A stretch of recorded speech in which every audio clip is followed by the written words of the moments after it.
मध्य प्रदेश में चुनाव होने वाले हैं। 2023 का अगर मैं बात करूं, विधानसभा चुनाव है और 2024 जो है वो लोकसभा चुनाव है।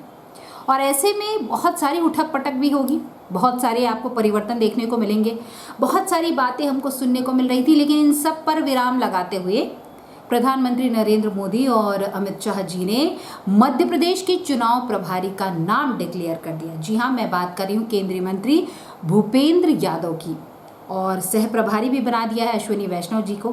मतलब ये है कि भूपेंद्र यादव की अगर मैं बात करूं तो वो अमित शाह जी और मोदी जी के काफ़ी करीब हैं, और कहीं ना कहीं जो टिकट का वितरण होगा उसमें उनकी अहम भूमिका होगी।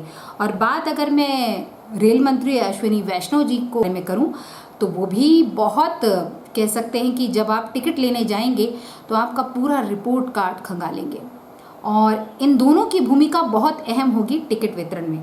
तो वो लोग कर्म ना करते हुए टिकट की इच्छा लेकर वहाँ पहुँचना चाहते थे, या फिर मामा जी की सिफारिश लेना चाहते थे, या फिर शर्मा जी की सिफारिश लेना चाहते थे। शर्मा जी मतलब बीडी शर्मा जी। कई लोग यहाँ पर, क्योंकि धीरे धीरे अगर मैं बात करूँ तो राजनीति में बात धीरे धीरे सामने आ रही है कि ये फला के जो हैं काफ़ी खास हैं, ये फला के काफ़ी खास हैं। तो खास जो चीज़ है ना आपकी, वो धरी की धरी रह जाएगी। यहाँ पर बात मध्य प्रदेश की राजनीति की हो रही है, और ऐसे लोगों को चुनाव प्रभारी बनाना जो कि मोदी जी और अमित शाह के बहुत करीबी हैं। तो आप सोच रहे हैं ना कि कितना सख्त यहाँ पर निर्णय होने वाला है। और अगर मैं कहूँ कि मध्य प्रदेश की चुनाव को लेकर मोदी जी काफ़ी सीरियस नज़र आ रहे हैं, और यही कारण है कि चुनाव प्रभारी किसको बनाया गया, उन्होंने केंद्रीय मंत्री को ये सौंपा है।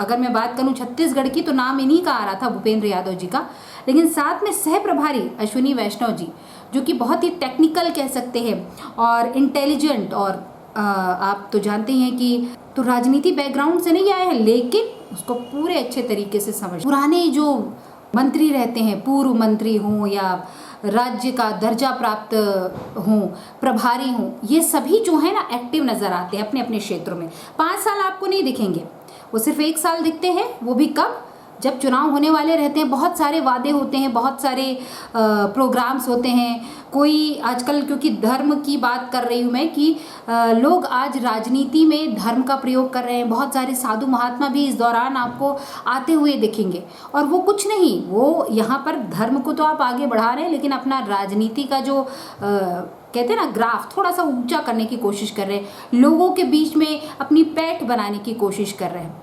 लेकिन आप ये याद रखिए कि कर्म जो होता है वो हमेशा प्रधान होता है। भगवान श्री कृष्ण कहते हैं ना कि आप कर्म करते चलिए, फल की चिंता मत कीजिए।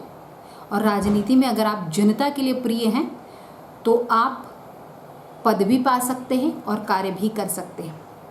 और यही कारण है कि अभी सर्वे चल रहा है हर एक क्षेत्र का, हर एक वार्ड का, हर एक क्षेत्र में। तो आप अवेयर हो जाइए, खासकर जो कि टिकट की दावेदारी कर रहे हैं कि भाई मैं इस क्षेत्र से, मैं इस क्षेत्र से, मैं इस क्षेत्र से। और मैं तो निवेदन करना चाहूँगी भूपेंद्र यादव जी से और अश्विनी वैष्णव जी से कि मध्य प्रदेश में जब कोई दावेदार आपके पास आता है तो पिछले 5 साल का आप ग्राफ जरूर देखिएगा, रिपोर्ट कार्ड भी देखिएगा। अगर वो जीता हुआ प्रत्याशी है तो भी, कि उसने पिछले 5 सालों में, और अगर वो 2 बार जीत चुका है तो पिछले 10 सालों का उसका पूरा रिपोर्ट कार्ड देखिएगा। आपकी योजनाओं को किस प्रकार से फलीभूत किया, चाहे वो केंद्रीय योजना हो, राज्य की योजना हो, और उसने अपने गट से खुद, कहते हैं ना आप लोग जो है विधायक मद देते हैं, उस मद का प्रयोग किन किन स्थानों पर किया, किस किस वर्ग को उसका जो है लाभ मिला, महिलाओं को क्या लाभ मिला, युवाओं को क्या लाभ मिला, बच्चियों को क्या लाभ मिला, और वृद्ध को क्या लाभ मिला, और कितने लोगों को इससे आत्मनिर्भर आपने बनाया। हर एक विधायक की कुंडली जरूर आपको चेक करना पड़ेगा, हर एक विधायक की कुंडली। और अगर आप मध्य प्रदेश में फिर से बीजेपी की सरकार बनाना चाहते हैं तो इस बार डगर जो है ना बहुत कठिन है पनघट की। पहले भी मैं बोल चुकी हूँ, क्योंकि इस बार कांग्रेस जो है वो टीम वर्क के साथ आगे बढ़ रही है, और कांग्रेस के हौसले बड़े बुलंद हैं। स्थानीय निकाय में आपने देखा किस प्रकार से एक टीम वर्क हुआ, और जगत बहादुर सिंह अन्नू ने जीत हासिल की। क्यों? क्योंकि वो एक टीम वर्क था, और जब तक आप टीम वर्क के रूप में काम नहीं करेंगे, आपके जो कार्यकर्ता हैं उनका ध्यान नहीं रखेंगे, तो जीत बहुत मुश्किल है। उड़ता हुआ तीर और उड़ता हुआ प्रतिनिधि मत भेजिए। ना ही विधायकों का जब आप चयन कर रहे हैं उनका पिछला रिकॉर्ड ज़रूर चेक कीजिए, अगर लोकसभा में आपको बीजेपी की सरकार बनानी है तो। अदरवाइज जैसा चल रहा है वैसा ही चलता रहेगा, क्योंकि आप ही कहते हैं कि परिवर्तन प्रकृति का नियम है। कोशिश कीजिए, चेंज कीजिए, नए लोगों को इन्वॉल्व कीजिए जो कि काफ़ी एक्टिव हो, जो जनता के बीच में अपनी अच्छी पैठ बना चुके हैं, जो विकास को आगे ले जाए, जो आत्मनिर्भरता को आगे ले जाएं, जो प्रदेश और ज़िले को आगे ले जाएं। ऐसे लोगों को आप टिकट दीजिए। बाकी डिसीज़न आपका है, लेकिन इन बातों को ज़रूर ध्यान रखिए। और आगे हम अपने कार्यक्रम में प्रधानमंत्री जी के पिछले 9 सालों का रिकॉर्ड और उनसे कुछ करेंगे मन की बात। ये मन की बात संस्कारधानी की रहेगी और कुछ सवाल रहेंगे प्रधानमंत्री नरेंद्र मोदी जी से, क्योंकि अक्सर वो कहते हैं कि आपके मन की बात आप हमें ज़रूर बताएं।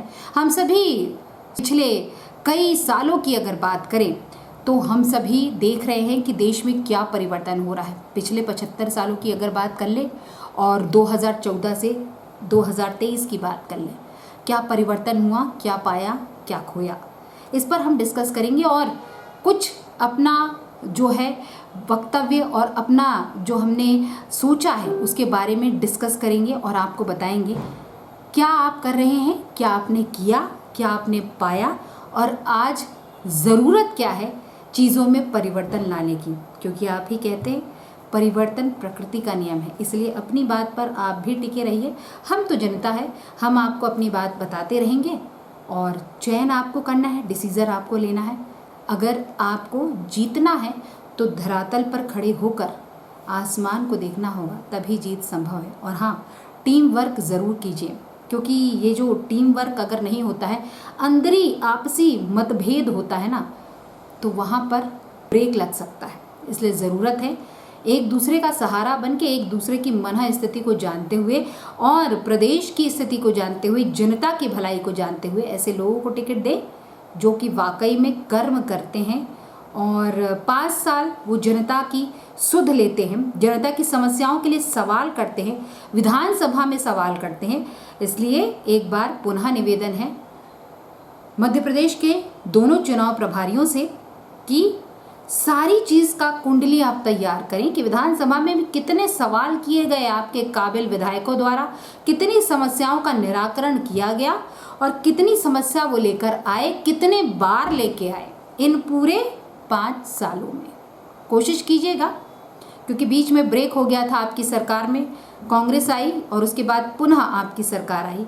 तो इन सालों में आपके काबिल विधायकों ने क्या क्या अपने क्षेत्र में किया और क्या क्या लाभ मिला जनता को, और एक बात, जनता आज के वर्तमान समय में क्या चाहती है, इसको जानने की ज़रूर कोशिश कीजिएगा। धन्यवाद। जय सिया राम।